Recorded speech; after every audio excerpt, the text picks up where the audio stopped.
This is the QTV Nightly News, which is also on Q Radio 103.3 FM, and I'm Jacqueline Coley. Thank you for joining us. Here are the headlines. The National Assembly of the Gambia, in collaboration with the United Nations Development Programme, welcomed the Speaker of the Kingdom of Lesotho's National Assembly and a high-level parliamentary delegation on a study tour of the Gambia's Government Development Financing Programme. The Gambia renewed its commitment to the African Union's Agenda 2063 at the closing of the Conference of Speakers of African, National and Regional Parliaments in South Africa. Prominent Gambian historian and Director General of the National Centre for Arts and Culture, Hassum Ceesay, has been elected an International Fellow of the British Academy, one of the highest international honours for scholars in the humanities and social sciences. The West Africa Coastal Areas Resilience Investment Project handed over waste collection equipment and materials to the Kanifing Municipal Council and Brikama Area Council, which aims to strengthen waste collection services. In international news, today Burkina Faso celebrates 66 years of independence, marking a journey of courage, progress and resilience since gaining freedom from colonial rule. Those were the headlines. Up next is the news in detail.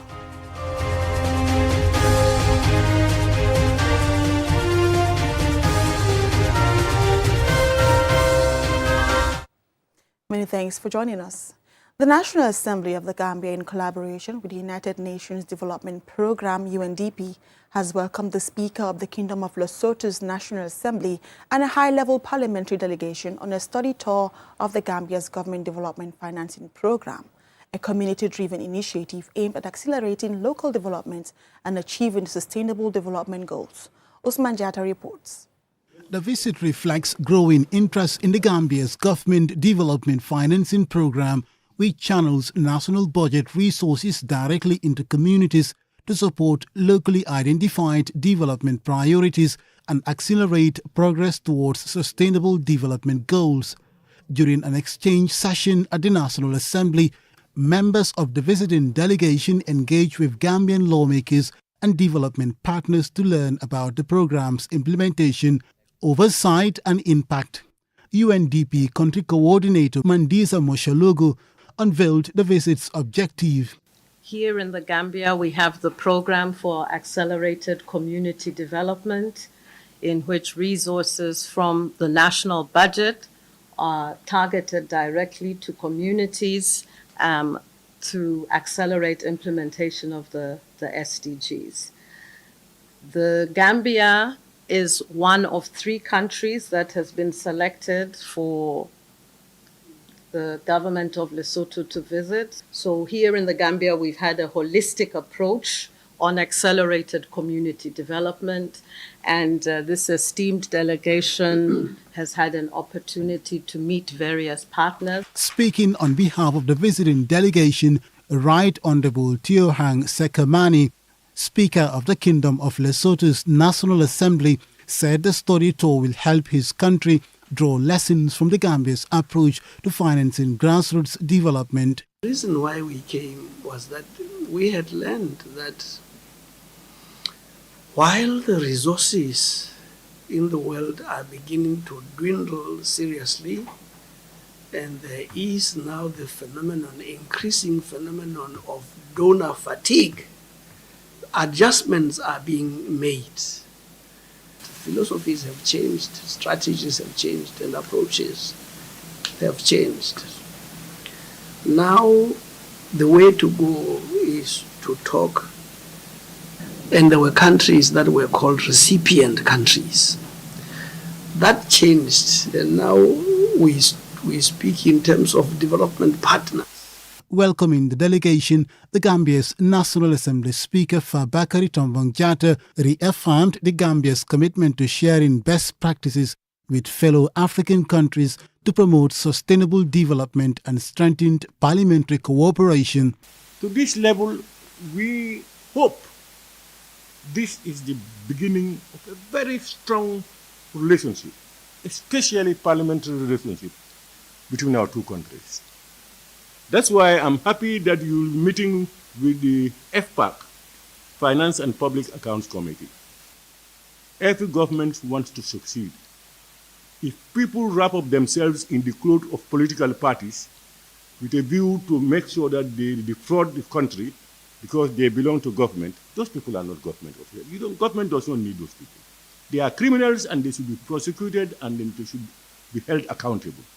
If you believe in a system, in a government, in a political party, you should go by the ideals of those parties and help that party or government to improve and impact positively on the lives of the people. The story tour is expected to deepen parliamentary cooperation between the Gambia and Lesotho while providing an opportunity for both countries to share best practices in community-driven development and the achievement of the Sustainable Development Goals.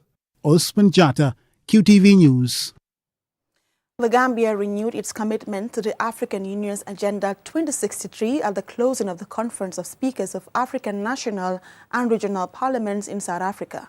The meeting reviewed progress and called for stronger action to achieve Africa's long-term development goals. Usman Jatta again. Agenda 2063 is the African Union's long-term blueprint to transform Africa through economic growth, regional integration, good governance and lasting peace. Speaker of the National Assembly, Fabakary Tombong Jatta, highlighted the Gambia's efforts to support the continental vision, outlining national programs aimed at advancing the goals of Agenda 2063. We launched the National Assembly Strategic Plan 2025-2029. This plan serves as our localized roadmap for Aspiration 3 of Agenda 2063, that's envisioning an Africa of good governance, democracy, and the sacrosanct rule of law. Through this instrument of parliamentary diplomacy, we have sought to harmonize our legislative priorities with regional goals, particularly within ECOWAS, creating a synergy that accelerates sustainable development. Agenda 2063 is critical because it shifts Africa from reactive development to long-term self-reliance, aiming to unite 55 nations into a single global economic powerhouse. The African Union's flagship projects include the African Continental Free Trade Area to boost trade across the continent, the African Passport to make travel easier for Africans, and the Silencing the Guns initiative to promote peace and end conflicts. Speaker Jatta also called for the Pan-African Parliament to be granted full legislative powers to better oversee the implementation of continental policies. He warned that with the 2063 target drawing closer, African countries must accelerate action. As we share our experiences today, let us be reminded that the clock is ticking. Agenda 2063 is a 50-year journey, and we are already navigating its second decade. On behalf of the National Assembly of the Gambia, I renew our commitment to the African Union's vision. Let us work with a sense of urgency, lead with integrity, and utilize our diplomatic and legislative mandates to build an Africa that is integrated, prosperous, and at peace with itself.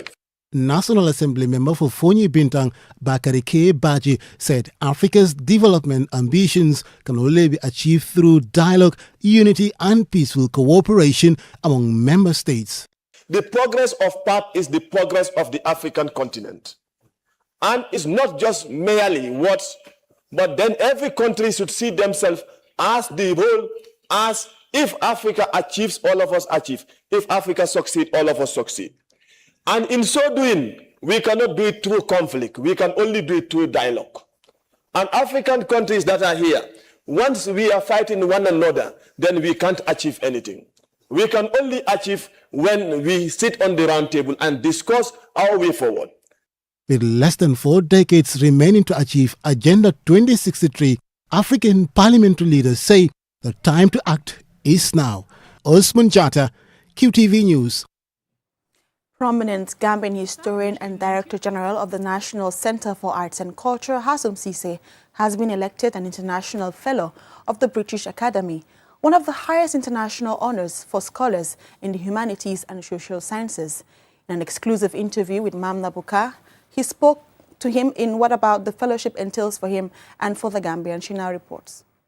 Established in 1902 with up to only 30 international fellows elected worldwide each year, the British Academy is a highly selective body comprising over 1,800 world-leading academics, recognized for their outstanding distinction and contributions in the field of humanities and social sciences, and functions as a major funding body for global academic research, public debate, and policy influence.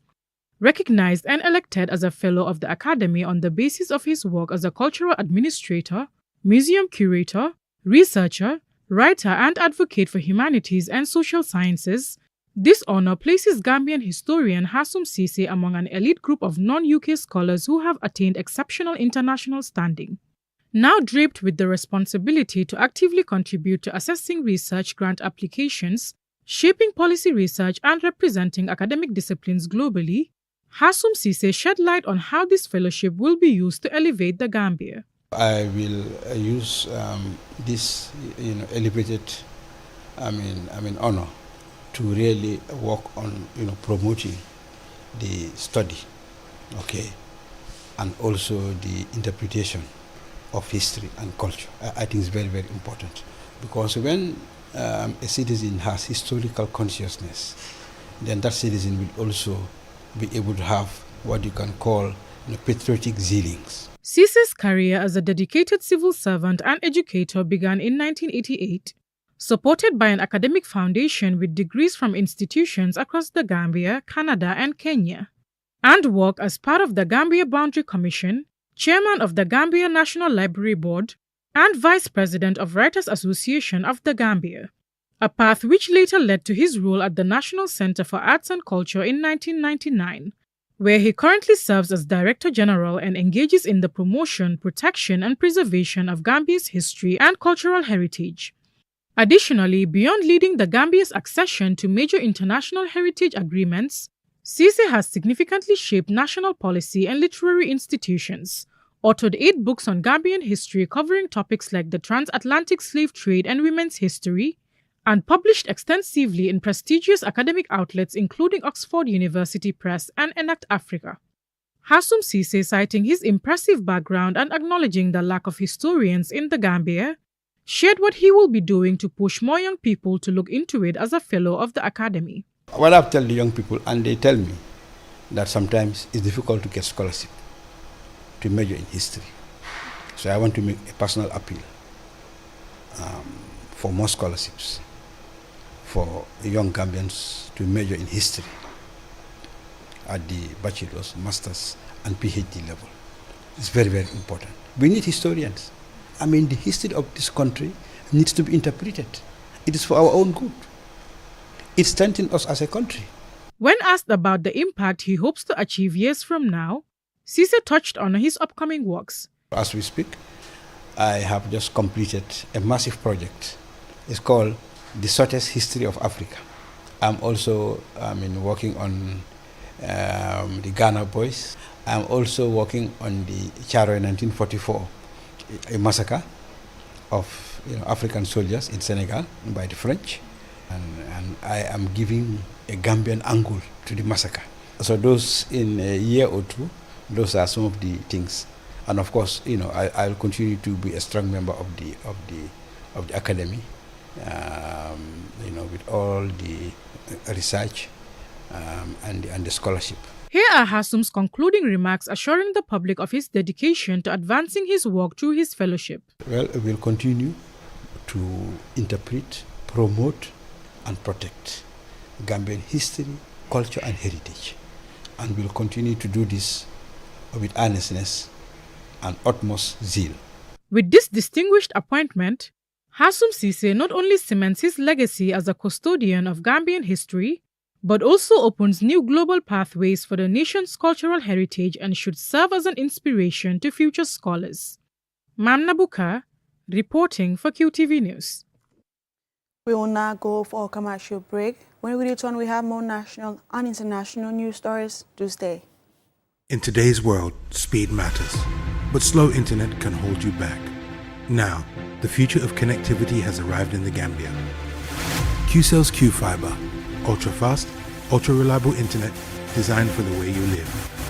Stream your favorite shows without buffering. Power your business with seamless video calls. study, work, and play online like never before. From homes to businesses, QCell Fiber is connecting the Gambia to the future. QCell's Q Fiber. Get connected today. Call 145 or 300-3779. QCell. We innovate, others follow.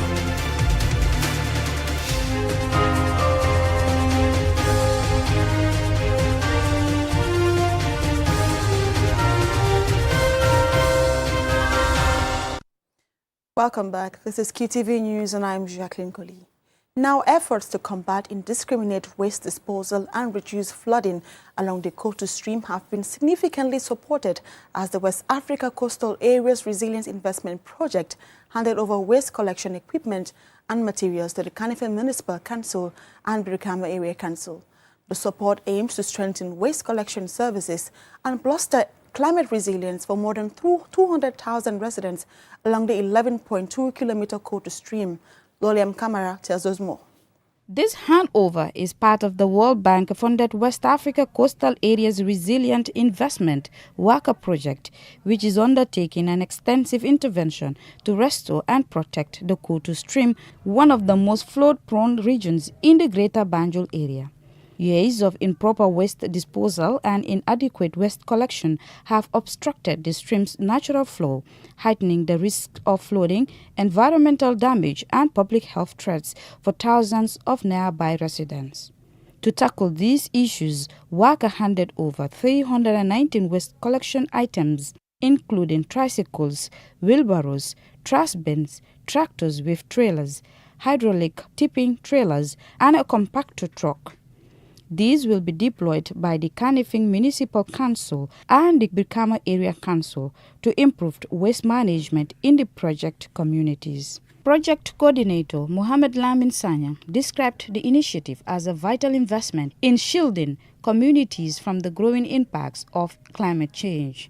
He explained the significance of this initiative. We have been engaged in sensitization, awareness creation, trainings on waste collection, but there is an element that is missing. If they don't have the equipment that will help them, so that they will keep the environment clean, still the solid waste and the indiscriminate dumping will still continue.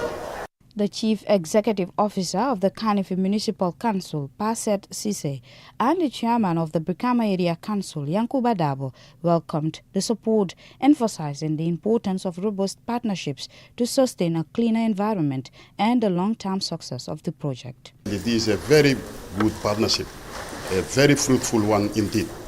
We also have to thank the Ministry of Environment and also have to thank our own ministry through our able chairpersons and our able Lord Mayors. We assure WACA that this equipment will be put to effective use. The Brikama Area Council is committed to ensuring operational continuity, transparency and accountability in managing these assets. We will work closely with the intended communities to maximize impact and strengthen community participation. Representing the Ministry of Lands, Regional Government and Religious Affairs, Mukhtar M.Y. Dabo commended WACA for complementing government initiatives to enhance waste management. Improper waste disposal not only clogs our waterways and exacerbates urban flooding during the rains, but it also directly degrades the quality of life within our municipalities. The Environment Minister, Rohijan Manjang, describes the project as a landmark in the country's drive to develop resilient communities. And it's all man-made, it is us. But I'm happy that they're also taking a different footing to bring in this participatory mechanism. We have to do it ourselves. It is us that caused the problem, it is us who should also solve the problem. The event, attended by ward councillors, local officials, community leaders and project partners, is a key step in the government's broader initiative to transform the Kotu stream into a cleaner, safer and more resilient ecosystem, safeguarding lives, livelihoods and vital infrastructure for future generations. For QTV News, Loliam Kamara. Coming up next is international news.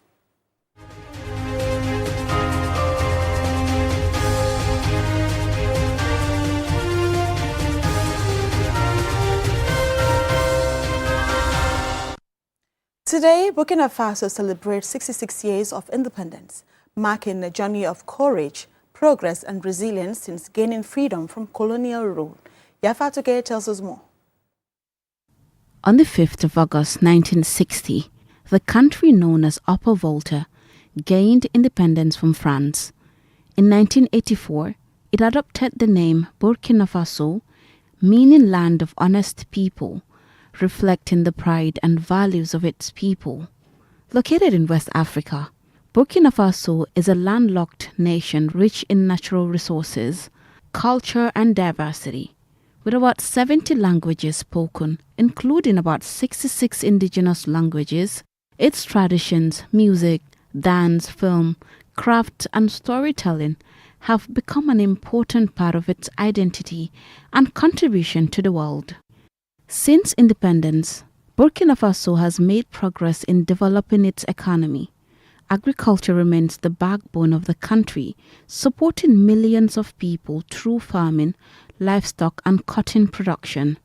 The country has also become one of Africa's major gold producers, with mineral exports playing an important role in international trade and national development. However, the journey has not been without challenges. Thomas Sankara, a hero to Pan-Africanists, and the country's leader at the time it changed its name to Burkina Faso, was assassinated 3 years after that. Poverty, limited access to health care and education, and insecurity caused by armed attacks continue to affect many communities.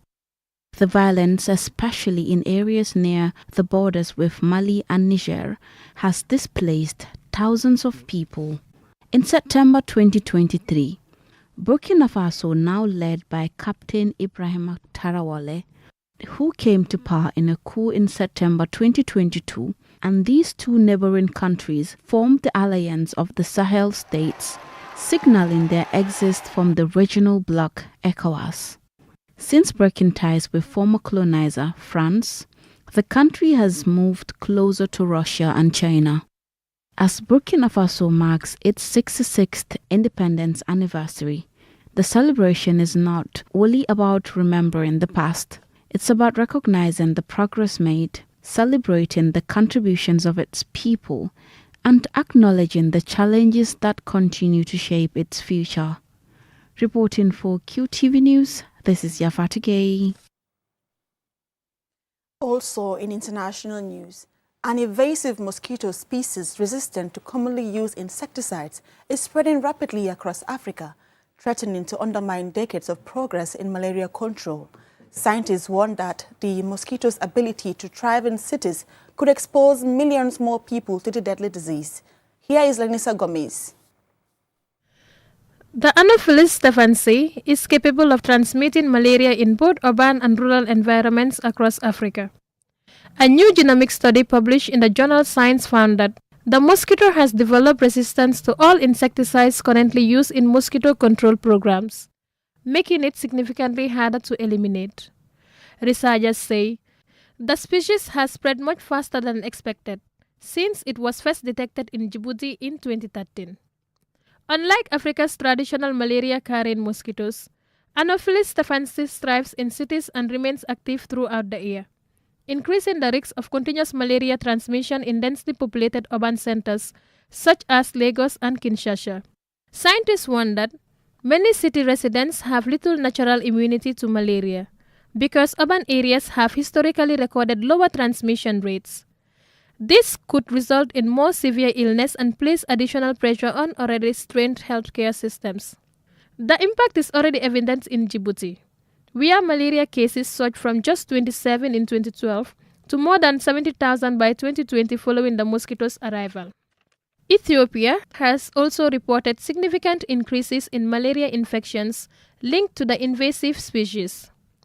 Researchers say the mosquito has now spread westwards to Ghana and south through Kenya, with evidence suggesting it is expanding across the Sahel at a rate of up to 300 miles each year.